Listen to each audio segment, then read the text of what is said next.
رمضان میں انٹر ہونا ہے کبیرہ گناہوں کو چھوڑ کر، لوگوں کے حق تلفی کو چھوڑ کر، گالی گلوچ کو چھوڑ کر، ظلم و ستم کو چھوڑ کر، رشوت، چور بازاری، کھوٹ، اس کو چھوڑ کر۔ بھائیو، اللہ کی قسم اٹھا کے کہتا ہوں، حرام میں کچھ نہیں رکھا، گناہوں میں کچھ نہیں رکھا، اور اللہ کی قسم اٹھا کر کہتا ہوں ساری بھلائیاں، ساری خوبیاں میرے اللہ اور اس کے رسول کی اطاعت میں ہیں۔ شعبان رمضان کی تیاری ہے،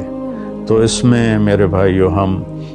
اگر کوئی کبیرہ گناہ میں ہیں تو توبہ کریں، چھوڑنے کی کوشش کریں یہاں تک کہ رمضان تک بالکل چھوٹ جائے۔ کسی سے لڑے ہوئے ہیں تو منانے، صلح کی کوشش کریں یہاں تک کہ رمضان تک صلح ہو جائے۔ کسی کا حق مارا ہوا ہے تو اس سے جا کے دینے کی طاقت ہے تو فوراً دے دیں،